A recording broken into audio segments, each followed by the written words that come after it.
Hi అండి, అందరికీ నమస్కారం. Welcome to my channel. ఈ వీడియోలో ప్రభుత్వ నిర్లక్ష్యానికి బలైన రిటైర్మెంట్ ఉద్యోగులు అంటే పెన్షనర్లు, అలాగే వీటితో పాటు ఒక భారీ శుభవార్త కూడా అయితే ఉంది.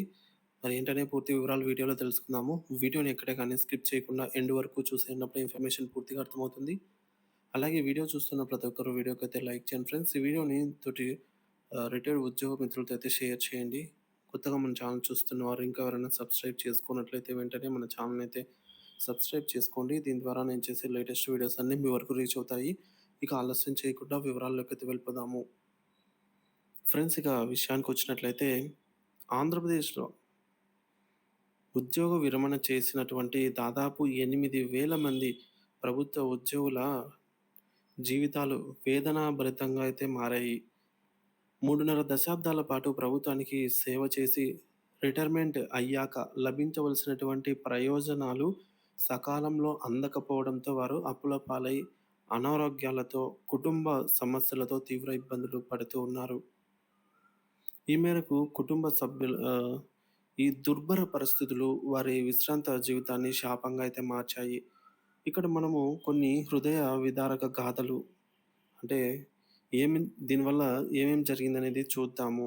ఇంత ఆలస్యం కావడం వల్ల ఇన్స్పెక్టర్ బాలకృష్ణ ఉదాంతమే తీసుకుందాము. ఇది చాలా విషాంతము.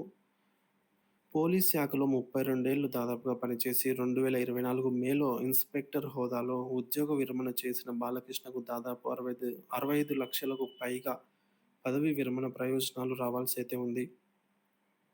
కూతురు పెళ్లి కోసం ఈ డబ్బును అంచనా వేసి కట్నం ఇస్తామని అల్లుడికి హామీ ఇచ్చారు. అయితే సకాలంలో డబ్బులు అందకపోవడంతో అల్లుడు వేధింపులు మొదలుపెట్టాడు. వాటిని తట్టుకోలేక కూతురు అయితే ఆత్మహత్య చేసుకుంది. మనోవేదనకు తోడై రిటైర్మెంట్ బెనిఫిట్స్ అందలేదన్నటువంటి బాధతో బాలకృష్ణ, ఈయన కూడా 2024 జూలై 26న గుండెపోటుతో మరణించారు. ఇంత జరిగినా ఆయనకు ఇవ్వవలసినటువంటి ప్రయోజనాలైతే ఇప్పటికీ అందకపోవడం అత్యంత దారుణం.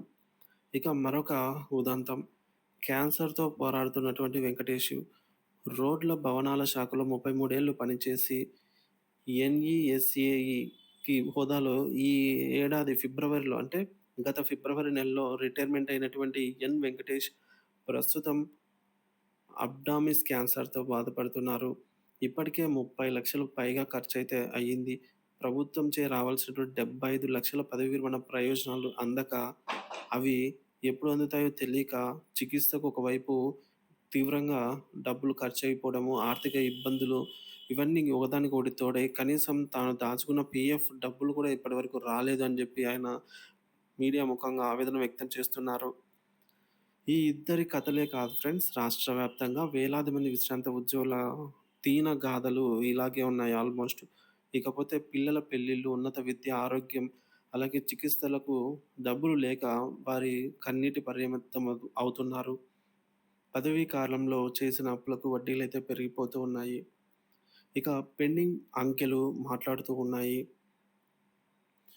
5,000 కోట్ల రూపాయల వరకు రిటైర్మెంట్ బెనిఫిట్స్ అయితే చెల్లించాల్సి ఉండగా, ఉద్యోగ సంఘాల అంచనా ప్రకారం 5,000 కోట్లు. సో ఇంతకు పైగానే ఉద్యోగ వి- ఆ, సో మళ్ళీ తర్వాత కూడా పదవి విరమణ చేసిన వారు చాలామంది అయితే ఉన్నారు. సో దాదాపుగా 8,000 మందికి పైగా ఉద్యోగులు అయితే రిటైర్ అయ్యారనమాట. వీరికి గ్రాట్యుటీ, జీపీఎఫ్, కమ్యూటేషన్, అలాగే ఏపీజీఎల్ఐ, సరెండర్ లీవ్స్ ఇవన్నీ కలిపి వారి వారి హోదాను బట్టి ఒక్కొక్కరికి 35 నుంచి 75 లక్షల వరకు అందాల్సి ఉంది. ఈ లెక్కన విశ్రాంత ఉద్యోగులు దాదాపు ఒక 5,000 కోట్లకు పైగానే రిటైర్మెంట్ బెనిఫిట్స్ రూపంలో చెల్లించాల్సి ఉండగా ప్రభుత్వము ఇంకా ఆలస్యం చేస్తుంది. ఇక ప్రస్తుత ఉద్యోగులకు 7,000 కోట్ల బకాయిలు. ప్రస్తుతం ఉద్యోగంలో కొనసాగుతున్న వారికి కూడా దాదాపుగా 32 రకాల ప్రయోజనాల కింద 7,000 కోట్ల వరకు బకాయిలు ఉన్నాయని సమాచారము. వీటి కోసం దరఖాస్తు చేసుకుని ఏళ్లు గడుస్తున్న ఒక్క రూపాయి కూడా ఇవ్వటం లేదని ఉద్యోగులు అయితే వాపోతున్నారు. ఒకవైపు హెల్త్ కార్డు సమస్య కూడా ఒక కొలిక్కి రావటం లేదంటున్నారు. ప్రభుత్వ హామీలు ఆచరణలో వైఫల్యం. సో గత ప్రభుత్వంలో ఈ మేరకు ఏదైతే పదవి విరమణ వయసును పెంచారో, 2 ఏళ్ల తరపున పెంచారో, సో అప్పుడు ఏదైతే రిటైర్మెంట్ బెనిఫిట్స్ ఇవ్వాల్సి ఉందో అది 2 ఏళ్ల తర్వాతకు వాయిదా అయితే పడిందని అప్పుడు ఆలోచన అయితే చేశారు. కానీ తర్వాత నుంచి చూసుకుంటే అది డబుల్ స్పీడ్‌లో రిటైర్మెంట్‌లయితే మొదలవుతున్నాయి. అయితే వారికి అందాల్సిన ప్రయోజనాలు ఇప్పుడు మాత్రం ఇవ్వకుండా ఎక్కడికి పోతుంది ప్రభుత్వం? ఎప్పుడైనా ఇచ్చి తీరాల్సిందే కాబట్టి, సో, అప్పుడే ఇస్తే కనిపించకపోయేది. ఇప్పుడు డబల్ అయితే అయ్యాయన్నమాట. రిటైర్మెంట్స్ బెనిఫిట్స్ అయితే చెల్లించడంలో ప్రభుత్వము ఈ విధంగా తప్పటడుగు వేసిందనే చెప్పవచ్చు. ఇకపోతే రిటైర్మెంట్ వయసు పెంపు మీద గూడా చాలా అయితే ఈ మేరకు అభ్యంతరాలు లేవనెత్తారండి ఉద్యోగులు. ఎందుకంటే రిటైర్మెంట్ అనేది పెంచుకుంటూ పోతే ఎంతవరకని ఉద్యోగి పని చేస్తారు. సో, కాబట్టి రిటైర్మెంట్ వయసును 60కి తగ్గించాలి అనేది డిమాండ్ ఉంది. తద్వారా కొత్త వారికి కూడా ఈ యొక్క జాబ్‌లయితే వస్తాయి కాబట్టి. ఇకపోతే నిధుల కేటాయింపు హామీ. ఈ సమస్యల పరిష్కారానికి నెలకు 850,00,00,000 నుంచి 1,000,00,00,000 వరకు బడ్జెట్ కేటాయిస్తామని కూడా పలుమార్లు ప్రభుత్వం హామీ ఇచ్చింది. కానీ ఆచరణలో మాత్రం అందుకు తగ్గ చర్యలైతే తీసుకోలేదని ఉద్యోగ సంఘాలు విమర్శిస్తున్నాయి. మరి కమిటీల హామీలు ఏమయ్యాయి? రాష్ట్రంలో ఉద్యోగుల సమస్యల పరిష్కారం కోసం ప్రభుత్వం ముగ్గురు అధికారులతో కమిటీ, మంత్రులతో కేబినెట్ సబ్ కమిటీ నియమించింది. అయినా ఇంతవరకు సమస్యలు పరిష్కారం కాలేదని, 63 డిమాండ్లతో ఆర్థికేతర అంశాలను త్వరితగతిన పరిష్కరించేందుకు చర్యలు తీసుకుంటామని గతంలో చెప్పినప్పటికీ, ఏ ఒక్క అంశాన్ని మొదట పరిష్కరిస్తారో స్పష్టత అయితే ఇంతవరకు కొరవైంది. కోర్టు తీర్పుల ధిక్కరణ. తమకు హక్కుగా దక్కాల్సిన ప్రయోజనాలు సకాలంలో అందటం లేదంటూ కొంతమంది కోర్టులను ఆశ్రయించారు. కోర్టులు పలు సూచనలు చేసినా ప్రయోజనం లేదు.